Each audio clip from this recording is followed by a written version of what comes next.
Hello and welcome to the Northwood Podcast. I'm your host, Heath Jones, pastor of Northwood Christian Church in Indianapolis, Indiana. And this week finds me on the wake of several days away where I volunteered as a counselor at a summer camp. So I was wrangling second, third, and fourth graders these past several days. So if my voice sounds a bit tired and strained, that is the reason. Plus, not to mention the bad air quality here in Indianapolis as a result of those forest fires in Canada. So I sound a bit scratchy and I'm a bit tired.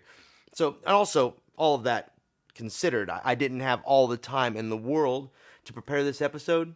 So this one will run a little shorter. I don't know if that serves you well or not, or if you prefer them shorter or longer, but this one will be a little shorter. And also, I wrote this at night after we could finally turn out the lights as the children rested. So I didn't have my books with me, and I was pressed for time. So I hope all of this makes sense. So if you get to the end of this episode and it didn't make a lick of sense, apologies. I hope it works. But enough disclaimers. Before we dive in, I'd like to plug the All Indiana Podcast Network and Wish TV for producing the Northwood Podcast. If you would like to find out more about the podcast produced by them, please visit www.wishtv.com/podcasts.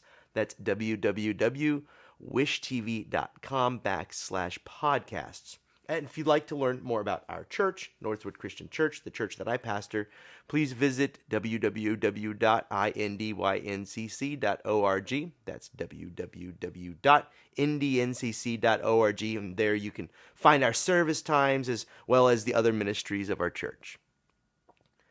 Now, here in a moment, we'll be considering a shorter passage from the Gospel of Matthew, chapter 10. But first, you know how this goes. We must pause for some ads, at least for our podcast audience. And so, for those of you listening, we'll be back in a moment. And we're back. As I was saying, the passage we'll be reading is found in Matthew chapter 10, verses 40 through 42. That's Matthew chapter 10, verses 40 through 42. And it goes, "Whoever welcomes you welcomes me, and whoever welcomes me welcomes the one who sent me. Whoever welcomes a prophet in the name of a prophet will receive a prophet's reward, and whoever welcomes a righteous person in the name of a righteous person will receive the reward of the righteous. And whoever gives even a cup of cold water to one of these little ones in the name of a disciple, truly I tell you, none of these will lose their reward." This message is called Ambassador. And you likely know what an ambassador is. But just so we're on the same page, I'll tell you in my own words what I think that an ambassador is. An ambassador is a person who stands in representation of somebody else, or some other institution, group, tribe, community, what have you. And I could go on listing different examples because there are many forms of ambassadors, and these ambassadors speak on behalf of or in proxy for some other person or governing body, what have you. So probably the most common use of the word is for those people who are designated to speak to foreign countries on behalf of their nation's government, the one that they represent. So the United States has ambassadors all over the world who, when they speak, are supposed to carry the full weight and authority of those that sent them. The most visible ambassador for a country may be its top leader, say the prime minister, or if they have a king, perhaps the king, or in our case, a president. And when our president speaks in a foreign land, it is assumed that they represent the American people and their values, which is why it's very important that they conduct themselves with decorum and that they use the very best words. Words that will hopefully help us as a nation put our best foot forward by way of our representative, the president or the ambassador, the diplomat, whoever is speaking. Which is why I love stories when things go terribly wrong in these moments where a president or an ambassador is speaking on behalf of their nation. And I love it especially when it goes wrong in a funny way. And I'll just share two examples that I found. I'm about to read a user-submitted blurb sent into The Guardian by a Peter Post from Boston. And this was submitted when the paper asked their readers to submit stories where a country's representative embarrassed themselves. And so I fact-checked these two stories I'm about to read, but in the words of Peter Post, I'll just read it now. 2 attempts by American presidents to express their solidarity with Europeans produced terrible results. In June 1963, John F. Kennedy stood at the Berlin Wall and intoned, "Ich bin ein Berliner," which translates as, "I am a cream bun."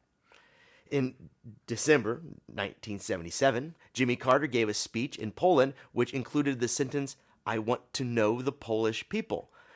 When this was rendered into Polish, the word "know" was mistranslated so that Carter was quoted in the Polish media as having said, "I want to have carnal knowledge of the Polish people." And that carnal knowledge is actually a softer translation of what, in fact, Jimmy Carter said.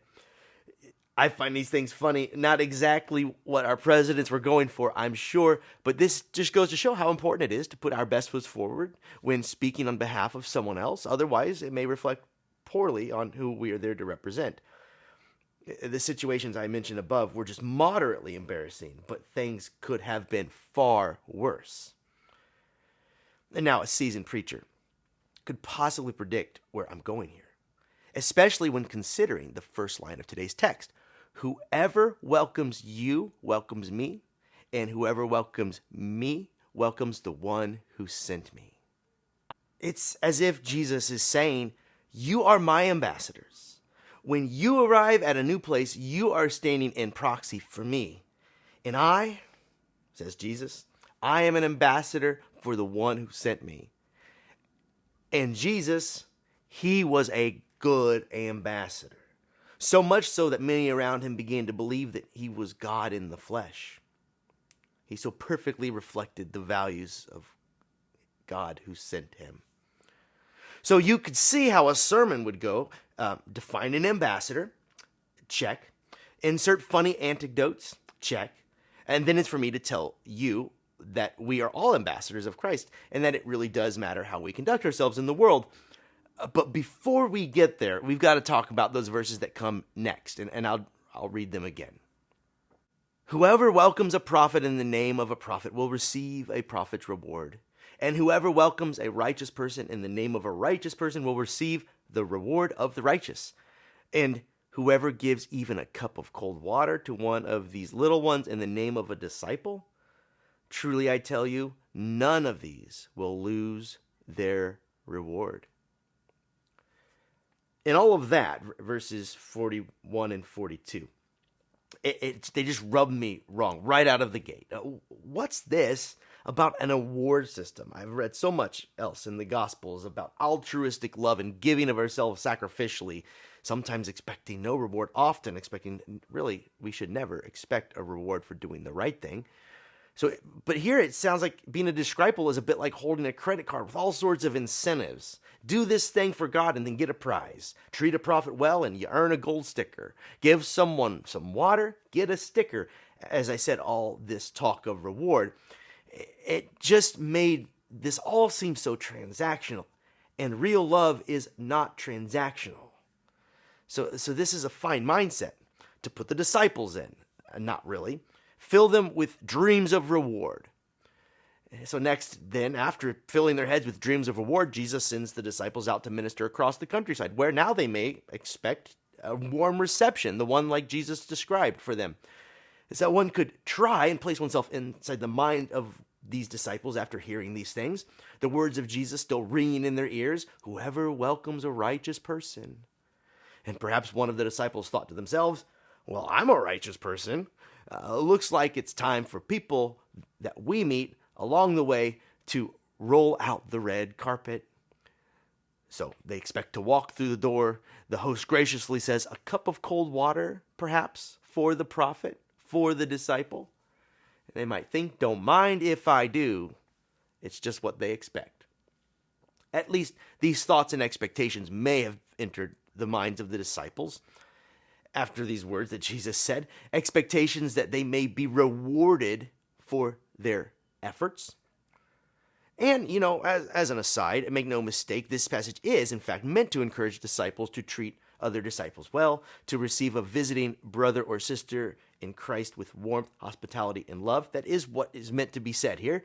Jesus is saying, receive my disciples well. It's really for those that are welcoming the disciples.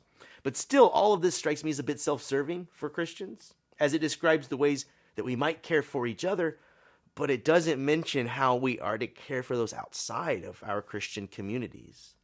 And to be sure, Jesus said quite a lot about care for people outside of Christian communities in other places. But here he seems to be having something like an in-house discussion in which he is trying to, well, what exactly? Well, I studied it some more, and I think I figured it out, and here it is in a nutshell. Notice, the blessing does not go to the disciples who arrive at the place. The reward goes to those who receive the disciples, but the disciples serve only as the objects of their charity, those that receive the charity. The reward goes to the one or the ones who give the cup of water to the disciples, not to the disciples themselves. This isn't about them. This is about those that receive Christ's ambassadors, because remember what Jesus told them: anyone who welcomes you welcomes me, and those that welcome me welcome the one who sent me.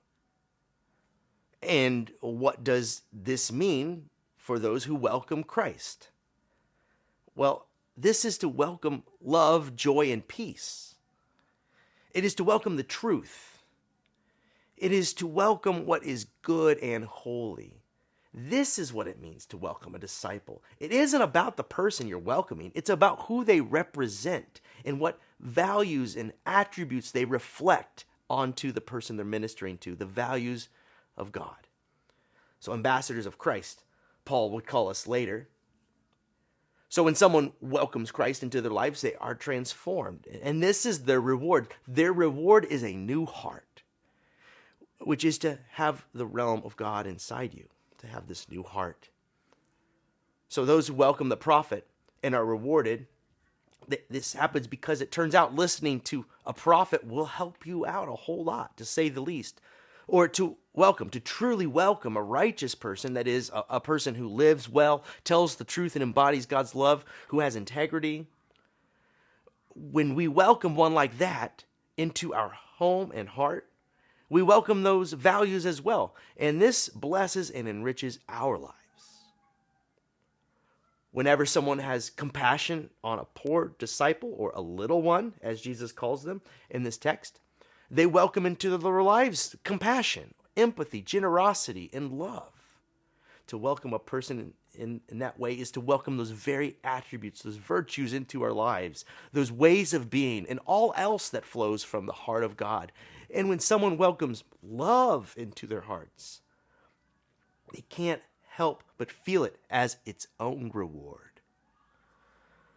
So no, Jesus' disciples won't be rewarded for preaching town to town, at least not rewarded in the sense that we usually talk about things like reward and punishment. But those that receive them receive Christ, and this is their reward. The disciples, Christ's ambassadors, well, we merely bring the message. We have already received our reward when we welcomed Christ in way back when.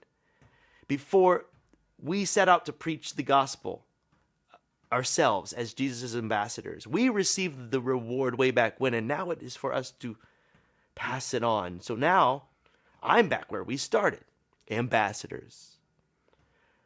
And those stories I told at the beginning were about two presidents who, as ambassadors, slightly embarrassed themselves and, by extension, their country. I mean, I am a cream bun. That's absolutely absurd. And we can mostly all agree that the presidents were, in those moments, somewhat poor ambassadors for our country. By accident, true, but still not the best way to represent. But sometimes we are somewhat poor ambassadors, and by we, I mean Christians. Christians are sometimes very poor representatives of Jesus, the one who sent us. I'll refrain from getting too judgmental here, and we'll be brief. because quite frankly, I'm also talking about me. Sometimes I am a poor ambassador for Christ. Perhaps often I am. Whenever fear keeps us from doing what Christ calls us to do, we are poor ambassadors for Christ. Or whenever Christians fail to show adequate compassion for the vulnerable, when we can do something for them, then we are poor ambassadors for Christ. Or whenever we cast judgment on the world outside without removing the planks from our own eyes, or taking a critical look at our own lives, we are poor ambassadors. And Christians are known for hypocrisy.